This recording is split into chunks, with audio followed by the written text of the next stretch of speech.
Assista agora Telescópio. Oferecimento. Plano de Assistência Familiar Camargo. Tradição, seriedade e respeito. Franciose 40 anos. É o ano de abrir portas para o seu futuro. The Club Residencial. Vem aí um novo jeito de morar em Itapê. Unimed Sul Paulista. Aqui tem gente. Aqui tem vida. Aqui tem Unimed. Muito boa tarde, Itapetininga, São Paulo e Brasil. Hoje é 21 de abril, sexta-feira, feriado nacional, em homenagem à Inconfidência Mineira, ao Dia de Tiradentes. E para falar sobre esse assunto, trouxemos aqui na bancada do Telescópio a maior, a the best, a top das historiadoras aqui da nossa cidade, professora Alba Regina Franco Carron Luizzi. Acertei seu nome de princesa? Meu nome tá certo, eu tô assustada com o preâmbulo. Não, eu não estou muito seguro dos elogios, professora Alba. Boa tarde a todos. Agradeço o convite, é muito bom vir aqui conversar com você, viu? Para mim também é uma satisfação recebê-la sempre. Obrigada. E sempre com programas absolutamente especiais. Vocês vão ver, o telespectador não vai me deixar mentir sozinho. Fabrício Rocha. Tudo bem, Fabrício? Boa tarde, Fábio. Boa tarde, Dona Alba, aos nossos telespectadores. Estamos aí, uma das ícones da história de Itapetininga. É, sem dúvida, tá vendo? Agora acrescentou nos adjetivos elogiosos. Me lisonjeia demais, não mereço. Muito bom. O telespectador sabe que o programa Telescópio conta com apoio muito importante do Plano Familiar Camargo, tradição, respeito sempre. Também da Franciose Imóveis, 40 anos, traz agora o The Club, um novo jeito de morar. E ainda da Unimed Sul Paulista, cuidar de você, esse é o plano. Eu sou Fábio Miranda e estamos dando início a mais um programa Telescópio. Fique ligado que a gente volta em definitivo já já.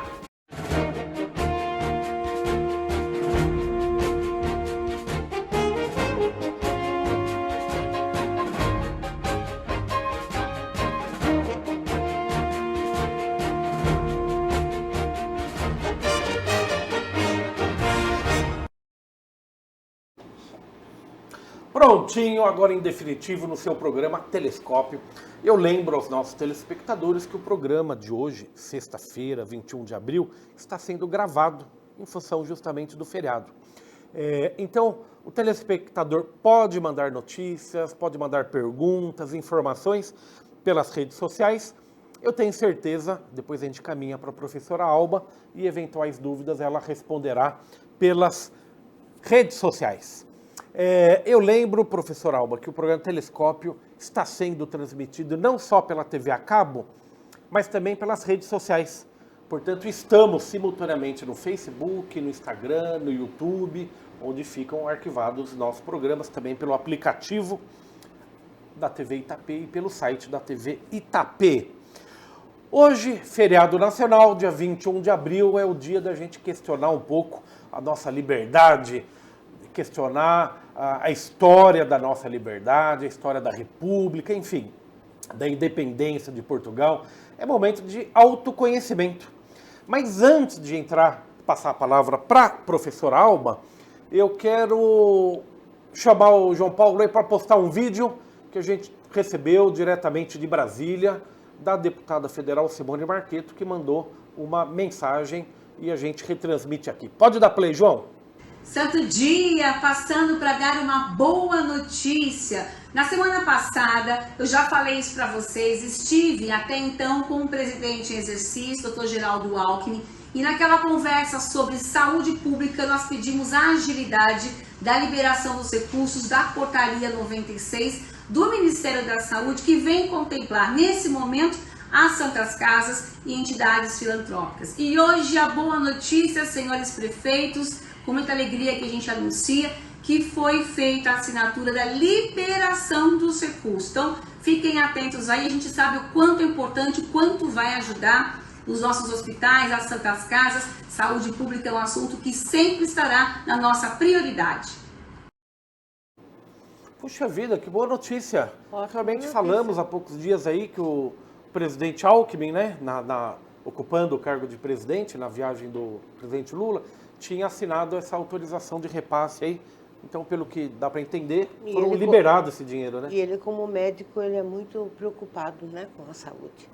Viu, a gente está falando de saúde de Santa Casa, entidades filantrópicas, as Santas Casas do Brasil inteiro passam sempre por necessidades. Então, tenho certeza que representa um fôlego importante aí. Esses recursos virão, né, em boa hora.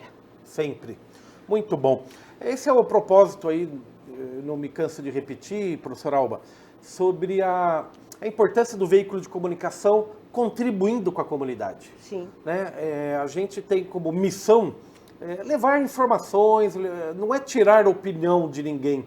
Ao contrário, é transmitir informações para que o telespectador faça suas próprias conclusões. Certo. E é com esse espírito que a gente pensou na senhora como professora para vir explicar para a gente o que representa essa data de hoje, né? Dia 21 de abril, o papel do Tiradentes, Alferes, a Inconfidência Mineira. É uma grande satisfação recebê-la aqui de verdade, viu, professora? Muito obrigado. Eu que agradeço.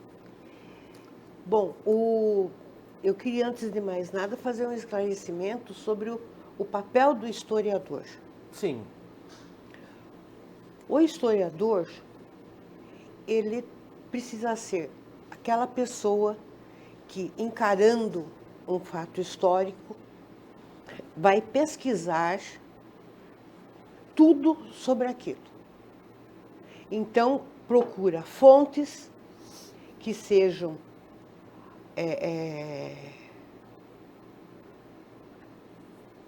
fidedignas. Sim.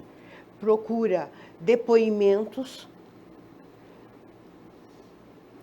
contribuições, relatos de fatos, pesquisa tudo, analisa tudo e, de maneira imparcial, chega a um relato final dos fatos. Desculpe interrompê-la, professora. Fontes. Para a gente esclarecer o telespectador, o que é fonte? Fonte é um jornal? É uma fonte? Um jornal. Um livro? Um jornal, desde que ele seja um jornal respeitado. Credibilidade. Credibilidade em primeiro lugar, né? Relatos de pesquisadores, documentos em museus, em departamentos oficiais, mesmo a história oral. Tem a história oral. Meu avô contou que ele ouviu do vô dele. Exatamente. Mesmo a história oral, quando ela é relatada por diversas pessoas da mesma maneira, porque tem aquele negócio, né? Quem conta um conto aumenta um ponto. Mas tem a maneira de você conseguir. A pessoa contou uma história, você vai fazer a pesquisa de documentos. Pegar outras confirmações. Outras fontes que confirmem aquilo. O trabalho do historiador de pesquisa em história, então, é semelhante ao do jornalista.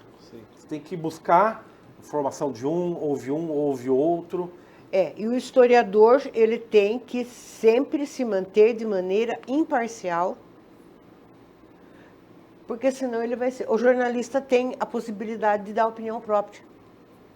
Sim, tem momento para tudo. Né? Um colunista pode dar a sua opinião. O historiador não. O historiador, ele tem que se manter sempre de maneira imparcial. Mas antes da gente falar da Inconfidência, e já saindo da nossa pauta aqui, enquanto a professora permite, né, Fabrício?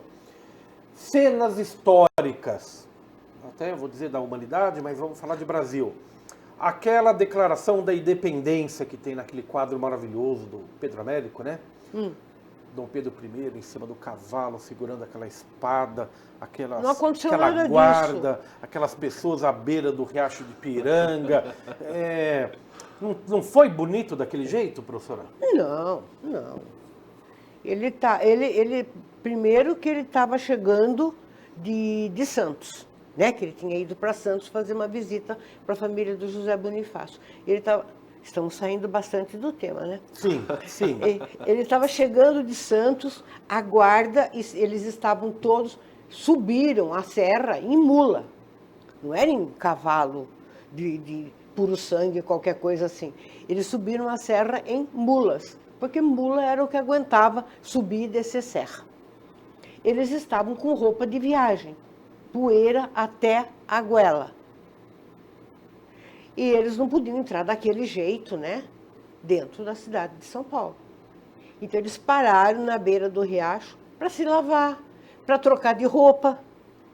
E tinha a Casa do Grito lá, que depois se chamou Casa do Grito, que era uma casa onde eles deixaram, no caso deles, eles deixaram os cavalos lá, pegaram as mulas, desceram para Santos, depois eles subiram novamente com as mulas. E daí eles iam pegar os cavalos com arreios bonitos, bem garbosos e tudo mais, para entrar na cidade de Santos, de São Paulo. E quando ele recebe a comitiva vinda do Rio de Janeiro, mandada pela princesa Leopoldina, e ele, quando ele recebe aquelas notícias, aqueles relatos de tudo, ele desce da mula, ele chuta a grama, ele xinga, ele Deve ter soltado uns palavrõezinhos. Não se fala, mas com certeza, né? Humano ele era. Então, Bem humano, por sinal, né? Bem humano. Então, aquela representação, que é uma parede inteira, né, lá no Museu do Ipiranga, é um hino à liberdade, digamos assim. É uma representação de um fato muito importante, mas não aconteceu nada daquilo. É uma forma, uma representação, como a senhora falou, de forma glorificada. Exatamente, glorificando. Tentando transformar num ato heróico. Exatamente. Né, como se ele pegou lá independência ou morte. Quer dizer, uma representação. Ele xingou bastante as cortes portuguesas. Isso tem no relato da viagem. Ele tinha acabado de levar um puxão de orelha do pai, né?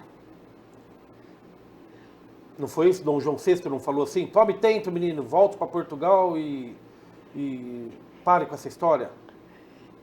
O Dom João estava preocupado com a situação dele, mas o Dom João, antes de tomar o navio para voltar para Portugal, ele falou para o filho, antes que algum aventureiro pegue você a coroa, antes que algum aventureiro o faça. Porque o Dom João, ele entra para a história como um bonachão, mas ele tinha uma visão muito boa de tudo que acontecia. Nessa época, dona Alba, no Nordeste do Brasil estava tendo as invasões, não estava tendo? Já tinha acabado. Já tinha acabado as invasões? Já tinha acabado. O que estava acontecendo no Nordeste eram as milícias portuguesas, né? As milícias portuguesas, porque todo o aparato do Exército, o comando do Exército no Brasil, ele era todo executado por portugueses. Sim. Então, eles não tinham confiança de dar um cargo de comando de um pelotão para um brasileiro. Eram portugueses. E os portugueses abusavam, né, do seu poder. Sim. Então, estava acontecendo revoltas contra o domínio os desmandos do exército português. Perfeito. Eu vou agora... E esse espírito, esse espírito de revolta contra os desmandos, daí, com a proclamação da República, eles vão se acirrar e as populações vão querer derrubar os portugueses, e tem luta, né, entre portugueses e brasileiros. Sim. Bom, na verdade, se a gente for ver sobre esse ponto aí, a gente fala-se muito de que o Brasil é um país pacífico, cordial, né? Mas são inúmeros conflitos, inúmeras revoltas, de norte a sul, né? Sim. Desde a Farroupilha até Canudos e por aí vai. Vai. Na hora que vem essa imagem de que o brasileiro é bonzinho, professora? Eu não sei. Porque Mas eu acho que nós éramos mais conflitantes, assim, cortando a senhora, por causa dessa mistura também, né? Não, porque nesse tempo, o que acontecia? Era índio, escravo e portugueses, né? A formação original. Tinha um pouco de franceses que ficaram lá no Nordeste por causa da invasão francesa, tinha um pouco de holandeses que ficaram no Nordeste também, mas a grande mistura, o grande caldeirão de mistura de todas as raças, o Brasil é o país que mais recebeu estrangeiros. A mistura, se alguém for falar alguma coisa, ninguém sabe. Não tem uma definição. Quem que é o brasileiro? O resultado da mistura das raças do resto do mundo. É bem isso mesmo. E há, inclusive, versão de que fale que por isso que a gente teria uma capacidade criativa até superior, né? Superior no sentido de resistência, né? Nós temos características, né, de quantas raças? É um Todas, número né? imenso, é um número imenso. E até hoje, né? Até hoje, o Brasil recebe refugiados, imigrantes. É um trabalho constante. Permanente. Mas vou aproveitar para contradizê-la, professora. Diga. Nós não estamos fugindo do tema. Porque quando eu falo da representação do Dom Pedro I em cima daquele cavalo lindo, independência ou morte, eu quero trazer essa representação para o nosso personagem principal de hoje, o Tiradentes. Sim. O que eu aprendi na escola, eu acho que o telespectador também, é que o Tiradentes foi um líder naquela Inconfidência Mineira, que sofreu o que mais pagou pela Inconfidência, tendo sido enforcado, esquartejado, o corpo espalhado ao longo do caminho para Minas Gerais. Para Minas Gerais, e que foi, portanto, um mártir da Inconfidência Mineira. Foi assim que eu aprendi na escola. E sempre se esqueceram de um outro que se revoltou contra a situação das casas de fundição em Minas Gerais, em 1720, que foi o Filipe dos Santos, que também foi enforcado, esquartejado e o corpo dele espalhado. Mas ninguém falou nada. Dona Alba, ainda pegando nesse gancho do enforcamento e esquartejamento, tem um texto que o Fábio compartilhou comigo, que eu agora esqueci o nome do autor desse artigo, mas ele fala de um Gouveia, que pode ter sido no lugar do Tiradentes. Vamos falar disso já ou depois? Vamos guardar isso aí, porque isso aí é a pérola do programa. É a pérola. Antes, eu queria fazer o contexto histórico, né? A Inconfidência Mineira, a situação da arrecadação em Minas, muito ouro, né? Em 50 anos, 800 toneladas. 800 toneladas. Toneladas, segundo alguns relatos. E depois de 1750, 30 toneladas. E tem a noção de valor nessa época? Quanto que custava? Não sei fazer fazer conta a cotação de hoje aí, de quanto está a grama do ouro aí. Porque o ouro, a maior preocupação de Portugal com relação ao Brasil era achar ouro, né? Sim. Por que os espanhóis foram recebidos na América Central por pessoas com ouro e aqui no Brasil com os índios com penas de animais? Eles não se conformavam com aquilo. Sempre a preocupação em encontrar o ouro. Acharam ouro. No fim do século XVI já tinham encontrado ouro, eu já falei disso. Na atual cidade de São Paulo tinha ouro. No atual estado do Paraná tinha ouro. Tinha, na época, 150 minas, mais ou menos, registradas. Essas minas tinham que levar o ouro encontrado para as casas de fundição, transformado em lingote, com o selo real, para que tivesse a legalidade, só que 1/5 já ficava com a coroa portuguesa. Só que esse ouro era em pequena quantidade, não era o que o governo português queria. E quando 1680, 1690, encontraram o ouro na região de Minas Gerais, o Brasil virou de perna para o ar, né? Porque aí encontrou muito ouro. O ouro do Brasil, da mesma maneira que ele aflorou, ele esvaziou. Tinha muito ouro que estava ali, pronto para ser pego. Mas depois, essa técnica, o Brasil não acabou o ouro do Brasil. O Brasil até hoje tem muito ouro, muito ouro. O que faltou na época foram as técnicas para a extração do ouro. O ouro primeiro foi encontrado extremamente, né? Ele foi encontrado primeiro nos leitos dos rios, que eram na bateia, que encontravam, eram fragmentos pequenos do ouro que eram trazidos. A chuva passava pela montanha, passava pelo veio do ouro e trazia o ouro até o rio. E o ouro depositava no fundo do rio. Era dessa maneira. Quando esse ouro depositado no fundo do rio acabou, eles começaram a cavocar. E quem cavocava? Era trabalho escravo.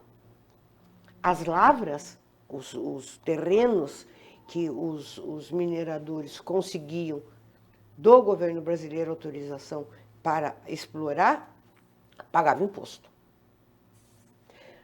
O número de escravos que a pessoa tinha, quanto mais escravos tivesse, mais eles iriam trabalhar, mais ouro seria encontrado. Sobre o número de escravos, pagava imposto. E eu falo, né, que a exploração do ouro foi a época mais democrática do Brasil, porque o escravo entrava na mina, pá, picareta, cavocando. Sim. De repente ele dava de cara com um veio de ouro. Ele dava um jeito de esconder. E muitas vezes ele pegava uma pedra, não podia ser grande, para o que ele ia fazer. Mas ele ia poder fazer aquilo aos poucos. Ele pegava aquela pedra e ele engolia. Caraca. Nada que um bom laxante resolvesse depois. Um chá de boldo, provavelmente, na época. Não sei, não tenho ideia. E com esse ouro que ele ia conseguir desviar, ele poderia vender. Na boca da mina tinha os compradores de ouro, que compravam o ouro por um preço bem mais baixo, porque eles iam ter que pagar o quinto. O escravo comprava a sua liberdade. Com esse ouro desviado. Com esse ouro desviado, comprava a sua liberdade e ainda comprava mais alguns escravos para começar a trabalhar. Então, tinha, além de comerciantes, de muita gente que se dedicou, que conseguiu lavra, que foi, né? O ouro, ele igualou as classes sociais e transformou essas classes sociais de acordo com o ganho que tinha. Professora, aquela região de Minas, Ouro Preto, né? Vila Velha. Ouro Preto, Sabará. Ali havia uma grande concentração populacional ou não, devido à riqueza ou não? Teve com a mineração, né? Com a mineração. Foi um formigueiro humano.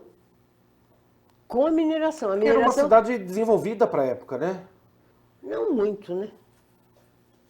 Na época, por causa do ouro... Teve teatro... Não, então, na época... Grandes palacetes... Na época, por causa do ouro, a ostentação foi muito grande, né?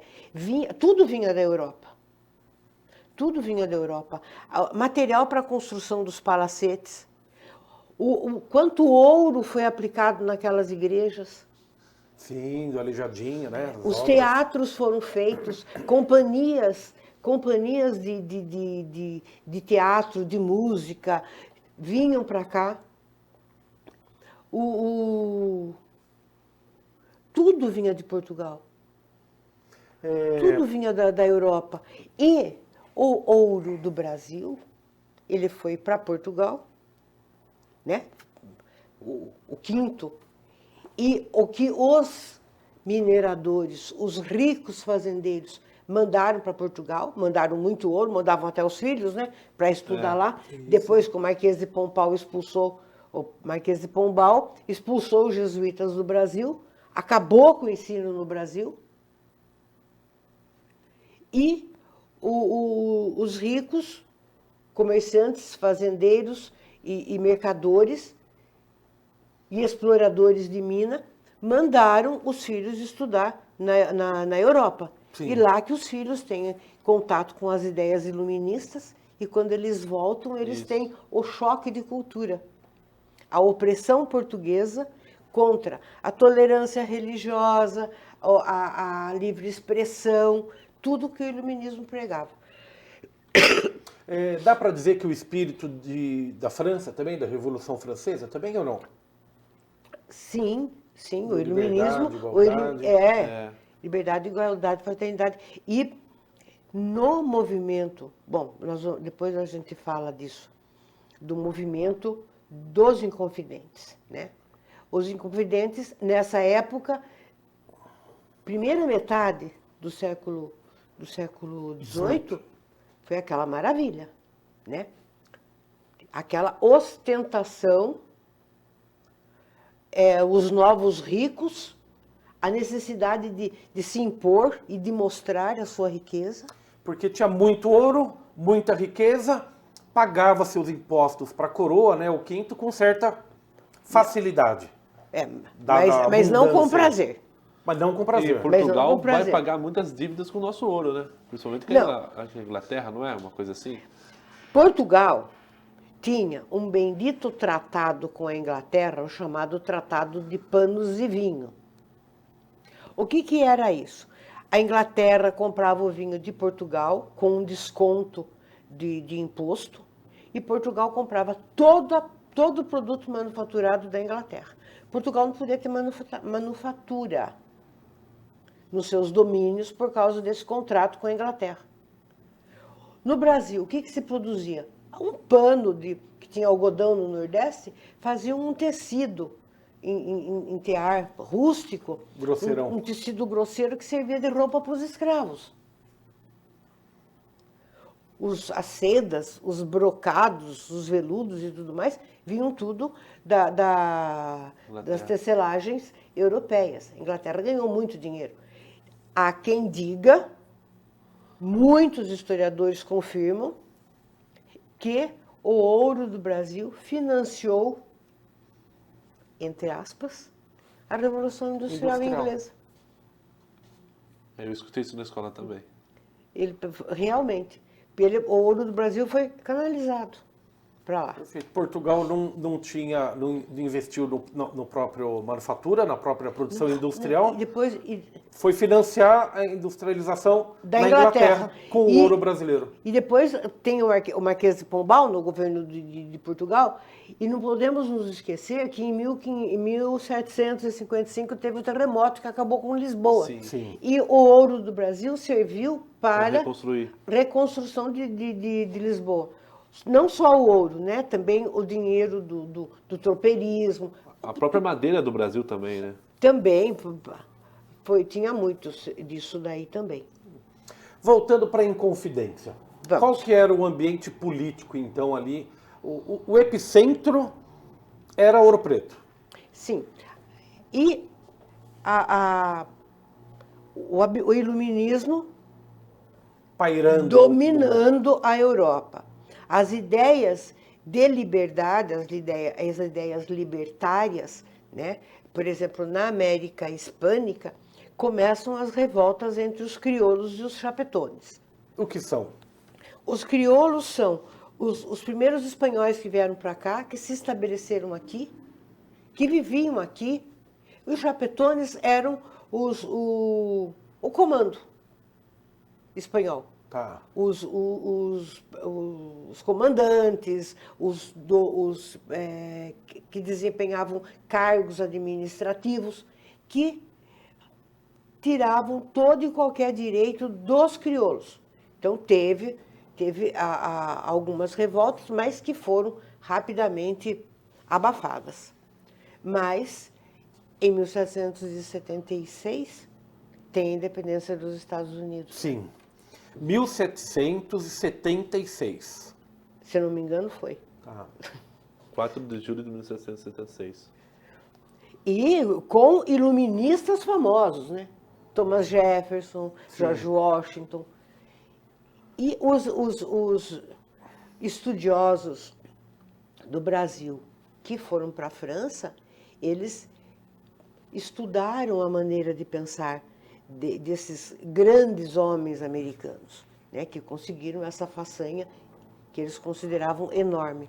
Agora, o que eles pensavam era o seguinte: se eles conseguiram, por que a gente não pode? Perfeito. Deixa eu entender a sincronicidade dos fatos.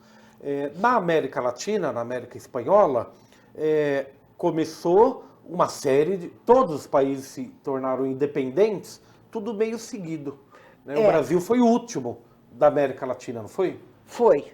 A independência do Brasil foi a última da América Latina, né? Simão Bolívar fez um estrago O Simão Bolívar... na América... Estrago para a Espanha, né? Agora, o maior estrago foi feito por um outro, que eu não estou lembrando o nome dele agora. Pode ser que daqui a pouco eu lembre. Vai lembrar. Porque todos os países, né, foram se tornando independentes. Fala, você Não, lembrou dele? Não, eu lembrei de uma... Você estava falando dos escravos, eu lembro que aqui nas Américas, aqui, o primeiro país a se rebelar contra a escravatura foram os próprios escravos do Haiti, não é isso? Na América Central começou... Na libertação dos escravos. Na libertação dos escravos. Começou no Haiti. Começou no Haiti. A gente tem o pano de fundo aí, que é a história do Tiradentes. Eu vou deixar isso para o segundo bloco. Tá bom. Porque isso aí foi um choque na minha cartilha escolar, que eu quero saber mais detalhes aí. Então vamos lá. O movimento iluminista no mundo começou a reverberar no Brasil. Sim. Né? Os filhos dos ricos e poderosos iam para a Europa estudar. Não só eles, né? Não só eles. Pessoas esclarecidas. Advogados, médicos, ricos comerciantes, a igreja e atrás disso tudo a maçonaria. Sim. Atrás disso tudo a maçonaria. A própria bandeira da Inconfidência é o triângulo da maçonaria. Perfeito. Que até hoje é a bandeira de Minas Até Gerais. hoje é a bandeira de Minas. Libertas quae seratamen. A intenção era o quê? Só a independência de Portugal ou não? Eles queriam... A insatisfação maior era eles estarem numa situação de pequena extração de ouro, né? Tinha decaído muito a extração de ouro, eles serem obrigados a dar 1.500 quilos por ano para a coroa portuguesa. Eles não tinham isso daí. A coroa portuguesa mandava seus representantes pegarem tudo o que podia para reverter em bens para pagar os impostos. E esses impostos foram se acumulando. E o dia da cobrança dos impostos atrasados chamava-se derrama. Então, nesse dia era a maior derrama de choradeira, porque as pessoas se viam privadas de bens para poder cumprir o pagamento, a meta dos impostos. Antes ainda, Fábio, professora, mas essa ideia libertária dos inconfidentes também não ia causar um monopólio poderio para eles também? Eles não iam querer tomar força só eles no movimento político do Estado de Minas? Acontece que as pessoas mais interessadas estavam envolvidas no movimento. E a intenção deles era o seguinte: nós vamos dar o grito de liberdade, começar o movimento aqui em Minas, as outras províncias, né, vão se inflar também e vão aderir ao movimento. Quer dizer, era um sonho. E eles estavam tendo contatos com pessoas da capital, do Rio de Janeiro, tinham alguns contatos, mas o maior apoio que eles contavam era o apoio da maçonaria. Que a maçonaria existe no mundo inteiro. Sim. Sim. Estava-se criado, então, o ambiente para germinar um movimento de independência. Esse movimento, eles estavam já articulando tudo, estava tudo articulado.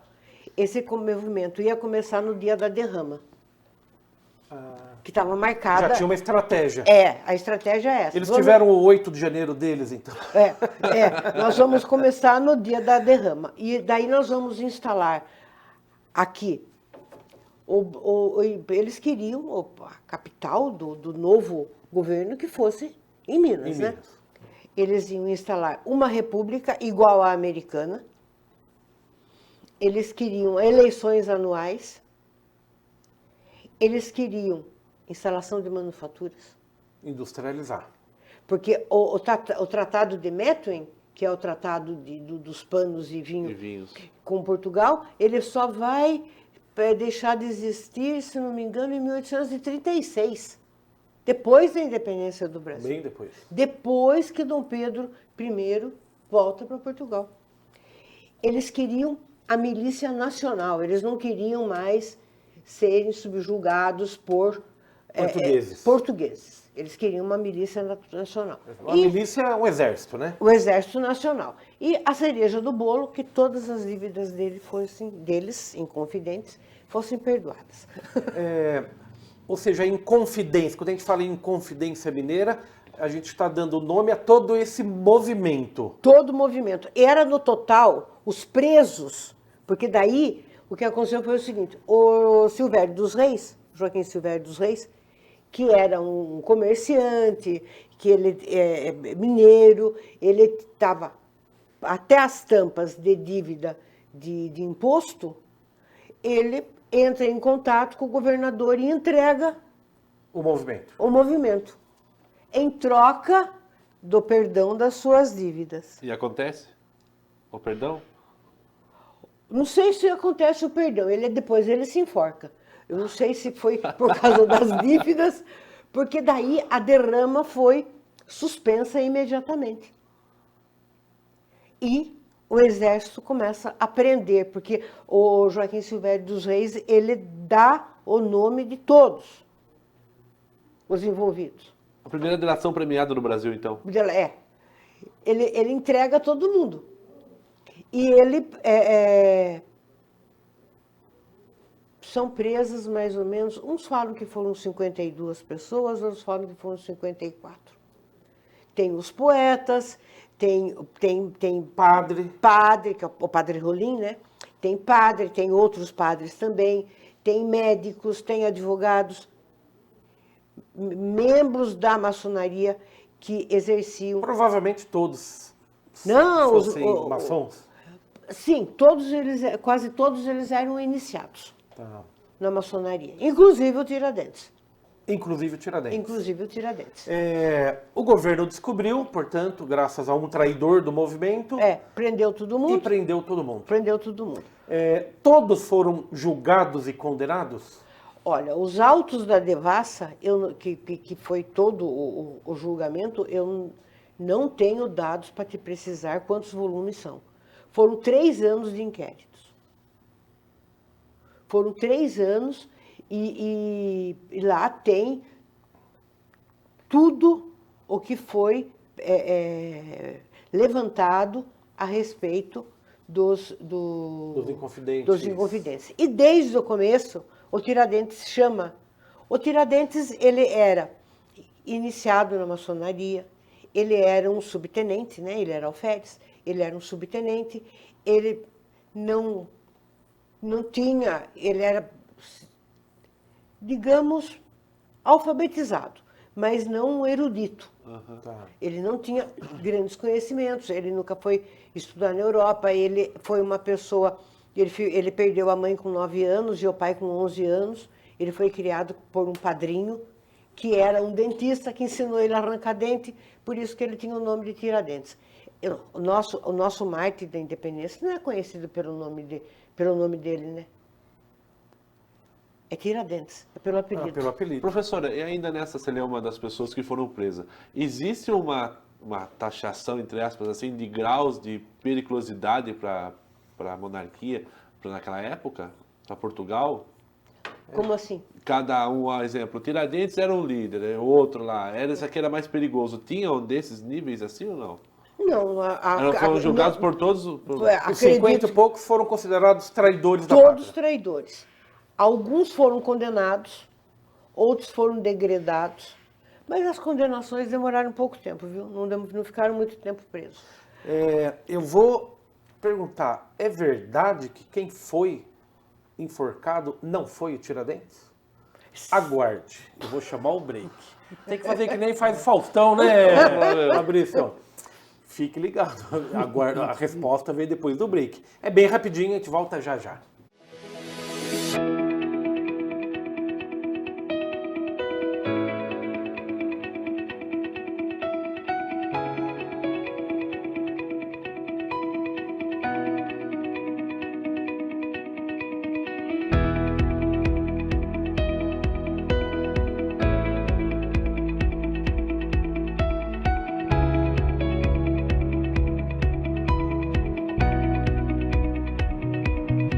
A Unimed Sul Paulista conquistou pelo segundo ano consecutivo a nota máxima na avaliação do IDSS realizada pela ANS. Somos referência em qualidade, acesso, sustentabilidade e gestão. Pode confiar. Unimed Sul Paulista.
Muito bom, eu estou muito curioso, eu tenho certeza que você, telespectador, também está. Professora Alba, vamos lá. Existe não sei se é uma teoria da conspiração, mas existe um pesquisador que segue uma linha de raciocínio que o próprio Tiradentes não teria sido enforcado naquela situação. Veja bem, nos autos da devassa, consta que o Tiradentes chamou para si a responsabilidade. Nos processos. Nos processos. Ele chamou para si a responsabilidade e ele era o líder do movimento. Sim. Por quê? Porque, segundo o que se informa, a maçonaria que estava por trás, e ele tinha amizade com líderes maçons, o Tiradentes, disse que ele era muito bom para fazer amizades. Ele chamou porque eles tinham prometido para ele que, se ele assumisse a responsabilidade da Inconfidência, eles dariam um jeito e ele não ia ser morto. Ele tinha o compromisso dos maçons que ele não iria ser morto. Então ele assume a culpa toda. Nós vamos seguir agora o oficial. Sim. Tá? Ele está nos autos. Exatamente. Ele assume a culpa toda. Muitos foram presos, muitos foram degredados para as colônias portuguesas no norte da África. Degredados, expulsos do Brasil. Foram expulsos do Brasil. Mandados para outras colônias. Eles foram levados no mês de maio, na Nau Golfinho, presta atenção, na Nau Golfinho, para as colônias portuguesas do norte da África. Pesquisas históricas mostram que eles, os que foram para lá, já no navio eles tiveram as mãos desamarradas, foram muito bem recebidos pelos comandantes e tomavam as suas refeições juntamente com os comandantes do navio. Chegando lá, por causa dos seus conhecimentos, foi advogado, foi médico, todo tipo de fazer gente... um parênteses aí, não foi um movimento popular, né? Não era gente do povo. Não. Era Eles, o líder, a elite pensava começar e o povo aderir. Sim. E essas Então era tudo pessoas... gente com instrução, isso que eu queria falar. Todos eruditos. E eles, quando chegaram no norte da África, eles foram utilizados pelo governo para trabalhar para o governo. Então, eles trabalharam, tiveram uma vida ótima, salvo aqueles que tiveram alguma doença, daquelas doenças que tem na África, né? Teve um lá, coitado, ele chegou e 8 meses depois ele morreu, por causa de uma doença.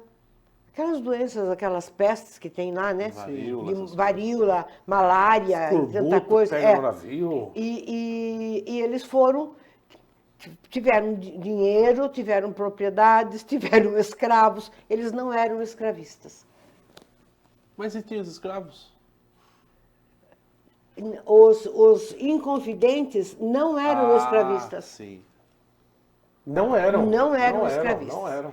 O julgamento ele dura 3 anos e o único condenado à forca foi o Tiradentes. Sobrou para ele.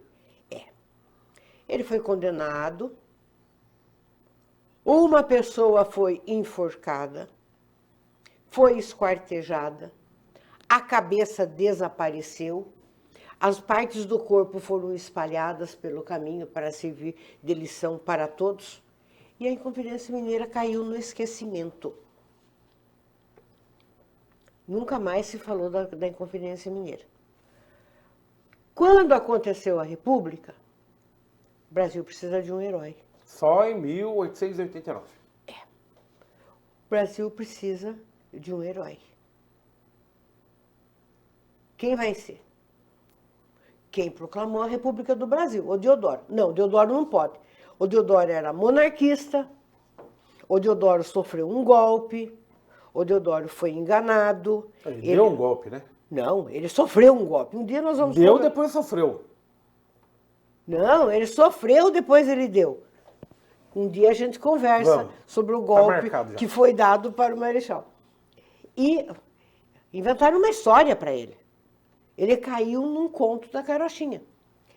Depois, ele estava debaixo de uma febre de 40 graus, com uma pneumonia, e ele assinou a proclamação da República desse jeito. Então, ele se arrependeu tanto, porque ele era amigo pessoal do Dom Pedro II, ele se arrepende tanto que ele pede para ser enterrado com roupas civis. Ele não quer ser enterrado com roupas militares. Não fizeram o que ele pediu, foi aquele maior aparato, o enterro do Deodoro. Então, não pode ser o Deodoro, quem que pode ser? Daí eles acharam, porque é o nome o historiador Vitor Miciato, que era professor na Unesp e do Mackenzie. Ele que declara isso. Agora eu vou começar a ler, porque são declarações de pessoas, declaração a gente não pode alterar. A República encontrou uma pintura de Décio Vilares, datada de 1890. Daí, por que não pode ser o Tiradentes? Ele lutou por uma república. Sim. Ele foi morto por causa de uma ideia republicana. Ele foi enforcado e esquartejado. Ele é o herói nacional. Vamos botar uma roupa de Jesus Cristo nele, que daí o povo inteiro vai gostar. Por isso... Aí vem toda A representação. A representação. Cabelo comprido, O cabelo barbas comprido, longas, barbas longas, Mãos amarradas. túnica branca. túnica branca, a túnica branca. É o próprio Jesus Cristo. É o próprio Jesus Cristo. E um mineiro, Minas Gerais era um reduto republicano, tinha uma situação econômica boa, vai ser o Tiradentes. Então, ele foi, em 1892, ele foi exaltado como o mártir da Inconfidência Mineira. Em 1965, acho que é o Tancredo Neves, né? Não, Não. 1965, É. golpe militar. O Castelo Branco, provavelmente, desculpa. é. O Castelo Branco, ele foi proclamado patrono cívico da nação brasileira. E em Pela ditadura militar. na ditadura militar. Patrono cívico, né, militar, lógico. Foi um lápis meu. E em 1992, ele foi inscrito no livro dos Heróis da Pátria. Professora, Oi. mas se no começo da história, como a senhora estava falando, ele foi enforcado, ele perdeu a cabeça, como que se retrata o Tiradentes com a cabeça? Pois é. É tudo representação. Agora, um detalhe. O Tiradentes, o Joaquim José da Silva Xavier, ele era militar. Militar não pode ser enforcado. Pela lei, o militar tem que ser fuzilado. O Tiradentes, militar, não podia ter barba e Bom, o cabelo tinha que ser bem cortado. Teoricamente, aí na parte novelística, ele já tinha ficado preso teria Por 3 ficado anos, preso é. algum tempo, Por 2 né? anos. Mas era lei que todos os presos fossem periodicamente raspadas as barbas e os cabelos por causa dos piolhos Sim, da prisão. sim. E outro detalhe, não podia ter cabelo para não atrapalhar a corda na hora do enforcamento. Então, a representação pura mesmo. Foi uma representação pura. E da onde que o pesquisador questiona a possibilidade de não ter sido o Tiradentes a ser enforcado? Bom, vamos por partes. Por partes terminou a história. É horrível a piada, viu? Não dá pra cortar, mas tudo bem. Meu Deus. A gente tem que rir dos fatos históricos, né? Relatos de pessoas que estavam, na época, no enforcamento, isso, aquilo que eu falei para você, o historiador tem que ir procurar a fonte.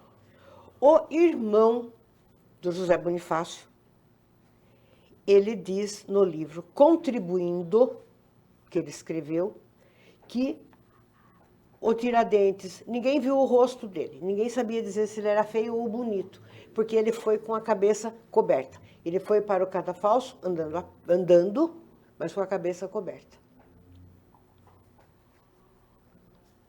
É uma pergunta. Agora, um outro historiador escreveu em 1811, Narrativa da Perseguição, o nome do livro. Ele fala que as pessoas que estavam presentes acharam muito estranha a diferença física entre o Tiradentes que eles conheciam antes e o Tiradentes que estava sendo enforcado. Que o Tiradentes que estava sendo enforcado parecia ser muito mais jovem do que o Tiradentes que eles tinham conhecido. Original. Que tinha, na época, 45 anos, né? Então, essas são as primeiras manifestações De desconfiança. de desconfiança. Se assim fosse, nesse raciocínio, que fim teria levado o próprio Tiradentes? Espera, Aguardo. aguarde. Tem um historiador chamado João Correia. Ele era professor universitário e ele era grafotécnico. E ele foi fazer uma análise de uma assinatura do José Bonifácio na Torre do Tombo, em Lisboa, sobre uma possível presença do José Bonifácio na Galeria da Assembleia Nacional da França, em 1793, que tinha fotocópias na Torre do Tombo. Quando chegou lá, ele analisou a assinatura do José Bonifácio, aquela coisa toda, mas ele viu uma assinatura conhecida. Só que o nome não era conhecido, era parecido. Antônio Xavier da Silva. E ele conhecia muito a assinatura do Joaquim José da Silva Xavier. Caraca. E encontrou essa assinatura do Antônio Xavier da Silva. Daí, ele pegou um outro professor português, chamado Rodrigues Lapa, e eles fizeram um estudo aprofundado entre a assinatura do Tiradentes e desse Antônio Xavier. Ela tinha uma semelhança incrível. Teria o Tiradentes ido para Portugal? Daí ele continuou com pesquisas na Torre do Tombo e ele encontrou uma carta de um desembargador chamado Simão Sardinha, que diz ter se encontrado com o Tiradentes em Lisboa, na Rua do Ouro, em dezembro de 1792. E que o Tiradentes olhou para a cara dele e saiu correndo, porque eles tinham se conhecido no Brasil. Podemos perder um feriado depois dessa informação. É verdade, ia deixar de ser feriado De hoje. volta para o Brasil, o Correia, ele fica muito tempo pesquisando, de volta para o Brasil ele vai pesquisar mais, ele estuda os autos da Devassa, ele quer fazer um livro, mas não teve tempo, porque ele já tinha 70 anos nessa época que ele descobriu essas coisas. De acordo com as pesquisas dele, eu vou ler, tá? Sim. Em 21 de abril de 1792, com a ajuda de companheiros da maçonaria, Tiradentes foi trocado por um ladrão, um carpinteiro chamado Isidro Gouveia. Isidro Gouveia. O ladrão havia sido condenado à morte em 1790 e assumiu a identidade de Tiradentes em troca de ajuda financeira para sua família. Ele tinha 3 filhos pequenos e ele estava apavorado, pensando o que ia acontecer com as crianças. E a maçonaria assumiu o compromisso de educar as crianças. Ele foi embarcado incógnito, com a ajuda, ele ficou escondido até o mês de maio, não, em agosto. Ele ficou de abril até agosto escondido. E em agosto, a mesma nau Golfinho que tinha levado os colegas dele para o norte da África, levou ele para Lisboa. E com ele foi a namorada dele, a tal da Mineira Perpétua, ou Perpétua Mineira, não sei, e os filhos do Isidro Gouveia. Foram no mesmo navio, junto com alguns representantes da maçonaria que teriam Se responsabilizado pela educação dos filhos. dos filhos do ladrão. E esses filhos devem ter sido adotados por famílias maçons lá Em Portugal. E, concluindo os relatos do Gouveia, do Correia, em 1806, Tiradentes volta para o Brasil, abre uma farmácia, uma boutique, na Rua dos Latoeiros, que hoje é a Rua Gonçalves Dias, e morre em 1818. Esse é o resumo desse relato. Uma coisa, qualquer pessoa pode entrar no Google, coloca lá, Tiradentes não morreu. Tem muita história fantasiosa, tem muito relato, e eu trouxe para você... Acho que não é isso. Eu Aí trouxe tá para embaixo. você dois textos, tá? Um texto foi publicado na Folha de São Paulo, na quarta-feira, dia 21 de abril de 1999. por Carlos Eduardo Lins da Silva, quando ele conta todo o trabalho de pesquisa do Carlos Corrêa. E no site Museu Vivo da Cidade tem um texto do Aurélio Camargo também explicando tudo isso. Quer Presente dizer para que não você. se trata de uma teoria da conspiração fantasiosa. Existe um trabalho de pesquisa em cima disso. Existe um trabalho de pesquisa e existem muitos historiadores, pesquisadores, né, que têm informações confiáveis. Então, podemos dizer... Eu, como historiadora, eu encontrei essas pesquisas e relatei de maneira imparcial. Vamos Qual a sua ver opinião? Qual o a sua que o opinião? tempo, Isso. vamos ver o que o tempo vai Qual que é a sua dizer. opinião, pessoal? Tem mais mistérios entre o céu e a terra do que sonha a nossa vã filosofia. O texto aqui da professora, que ela encaminhou aqui, para historiador, ladrão teria assumido identidade em troca de dinheiro. Então, o ladrão deve ser o nosso herói nacional. Não. Não, é o Gouveia. Então, o Gouveia, ele É tem ele. que ser o nosso herói nacional. É verdade. É. O juiz nunca mais voltou a Portugal, mas segundo Correia, Tiradentes, Esse é o Cruz de Silva, o amigo do Tiradentes. É esse?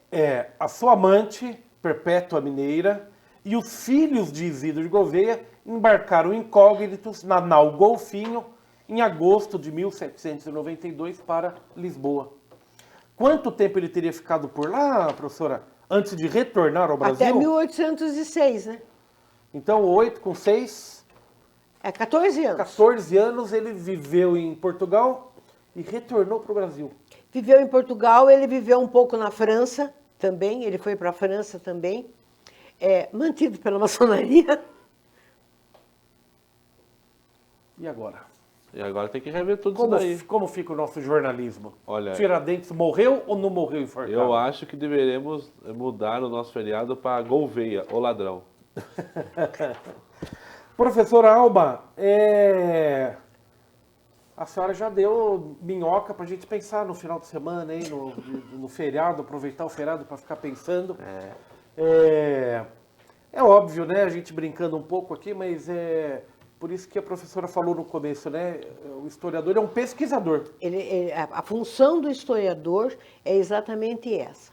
Ele encontra uma fonte histórica, ele tem que analisar a veracidade. Esses artigos não iriam para esses jornais se eles não fossem... Tivesse um mínimo de credibilidade. De credibilidade, exatamente. Então, o historiador, ele pesquisa, ele descobre, ele Publica. vê se é realmente confiável a fonte, publica de maneira E vai ver da imparcial, fonte para outro. esperando as opiniões de uns e de outros ou a mudança do rumo da história. Já tenham muito o que pensar nesse feriado de hoje aí, nesse feriadão aí, nesse final de semana. Mudando um pouco a pauta, professora, é verdade que a senhora tem feito muita pesquisa genealógica para pessoas que buscam saber a sua identidade, a sua descendência, ascendência, né? estrangeira? Eu faço busca de documentos para cidadania. Para a cidadania. Eu localizo, né? Eu localizo o documento e passo a localização. Daí, com a localização, o advogado que vai fazer o processo de cidadania, ele pede a cópia no consulado, o consulado é obrigado a fornecer, já que tem a localização. Sem localização, o consulado não tem essa obrigação, mas com a localização, ele fornece, ou então... que fala é assim, aonde que está o registro? Onde está o registro. Ou então, entra-se em contato diretamente com o cartório e o cartório fornece. Todos nós somos, direto ou indiretamente, com exceção dos povos indígenas, lógico, descendentes... Que foram comemorados ontem? Exato. Anteontem. Antes de ontem. Dia dos povos indígenas. E Dia dos povos indígenas. Mas todos nós temos uma ascendência europeia, grande maioria, né? Sim, sim. Quem tem direito ao reconhecimento da nacionalidade? Olha, a cidadania,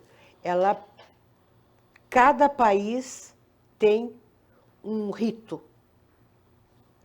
Por exemplo, a Itália, né? Eu sei por causa da minha ascendência, né?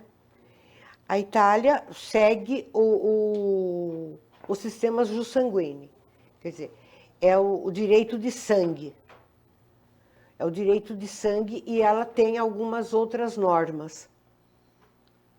Cada país tem a sua regra. Cada país tem suas regras. Tem país que limita o número de gerações.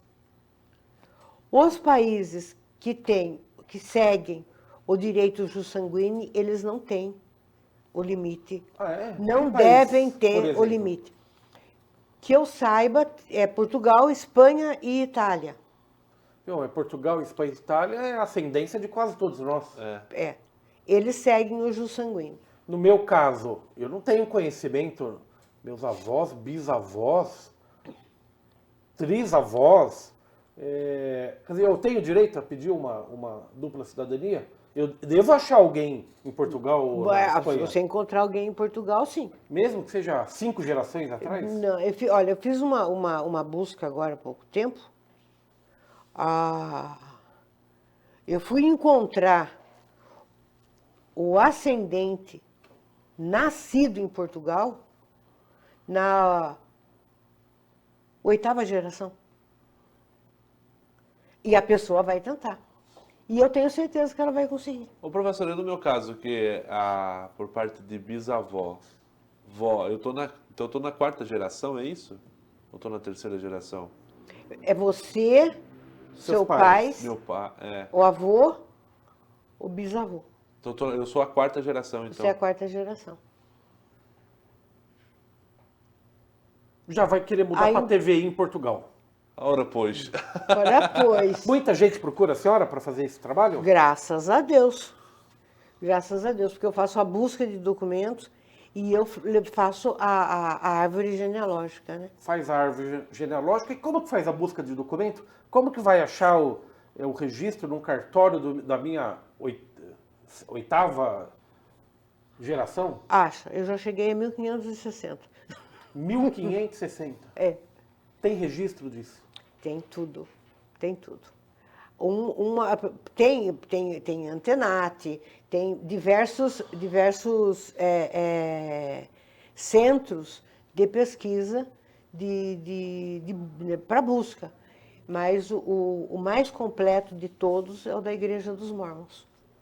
É a maior árvore genealógica do mundo, né? É a árvore genealógica do mundo. Inclusive tem um sistema informatizado, né? Tem um site que as pessoas podem contribuir, né? Tem as contribuições e tem as solicitações, né? É muito organizado. É muito organizado. Muito bem. Parabéns pelo trabalho e parabéns pela aula. O que eu faço agora com a minha incerteza sobre Tiradentes? Morreu ou não morreu enforcado? Você faça uma ideia, eu com a minha, que já está há muito tempo. Puxa vida. E qual que é da senhora? Eu ainda não cheguei a uma conclusão. Mas até agora está em que fase a tese da senhora? Está chegando na metade. Eu ainda tenho muita coisa. Eu quero ler os autos da devassa. Para a gente deixar aí a possibilidade de um novo programa, professora, existem muitas histórias, muitos relatos na história da humanidade de situações semelhantes a essas ou não? Onde o personagem central não tem envolvimento nenhum. Não tem envolvimento nenhum, ou assumiu uma outra... Há poucos dias atrás, e tinha gente falando que o Hitler fugiu da Alemanha e veio para a Argentina. Veio para a Argentina, Tem vários. Tem muita teoria da conspiração, muito fake news. É que aquele médico que foi encontrado, o Mengele, em Itanhaém, né, salvo engano, aqui no litoral. Aquilo deu credibilidade para as teorias. Mas, e essas teorias, assim, que nem a do Hitler, por causa de muitas construções na Argentina, inclusive no Brasil mesmo, foram financiados pelos nazistas, né? Aqui em Campininha, né? Tem a Campininha, do que eles pegavam os órfãos, né? No Rio de Janeiro, para trazer para trabalhar aqui. No Sul, tem muita história. Muita história. Inclusive, casas com caminhos subterrâneos. Um eventual escape. Para um eventual escape de pessoas que faziam parte Do governo nazista e... da guarda vieram pra cá. hitleriana e tudo mais. Eu me lembro, estudando um pouco aí, o episódio do Mengele lá na Itanhaém deu credibilidade a essas histórias que antes eram um pouco fantasiosas. Porque ele foi um caso desse, que veio para cá, veio trabalhar lá como um senhor aposentado e viveu anos aí no Brasil, né? Viveu anos. E mesmo os nazistas, eles passearam bastante pelo Brasil na época do Getúlio. Sim. Tá aí uma boa sugestão de pauta para um novo programa. E por pouco o Brasil não entra na guerra ao lado dos alemães. Não, né? se não fosse aquele comandante louco bombardear os navios civis. Que também há controvérsias, né? Não. Esse foi pro mar mesmo. Esse daí aconteceu mesmo. Aconteceu e o cemitério dos afogados está lá, né? Para provar. Mas não tá... Há controvérsia sobre a autoria dos ataques. Não, Próximo programa. Investigação. Um próximo programa. Fabrício, obrigado, viu, Fabrício? Obrigado, Fábio. Obrigado, que aula, professora. né? Que aula. Tem um abraço para a senhora do Lucas Ravassi, mandou um abraço para a senhora também. Grande amigo. Lucas Ravassi, parceiro nosso, né? Parceiro nosso, atividades de aí. Muitas atividades. Abraço, Lucas. O Lucas tinha que vir aqui no Telescópio, Então, né? eu ia convidar ele para participar hoje. Por que não convidou? Ele está em São Miguel, está descansando as merecidas férias dele. Ah, Lucas, então vai marcar uma nova data para vir aqui. Professora Alba, muito obrigado. Eu que agradeço. Ótimo feriado, bom final de semana. Igualmente, muito obrigada. E vamos com essa dúvida agora, Tiradentes morreu ou não morreu Eu infartado? estou quase tirando ele já do calendário. Quer trabalhar hoje ou não? Acabar com o feriado. Pessoal, muito obrigado pela audiência. Uma semana espetacular que nós tivemos. Quero transmitir essa mesma felicidade para vocês todos, para que nesse final de semana sejam todos muito abençoados. E segunda-feira tem um telescópio ao vivo muito especial, não é, Fabrício? Sim, com o nosso Quem vem segunda-feira? Prefeito Jefferson Brum estará aqui. Está confirmado? Está confirmado. Prefeito Jefferson Brum ao vivo, segunda-feira, meio-dia em ponto. Grande abraço, bom final de semana. Bom fim de semana.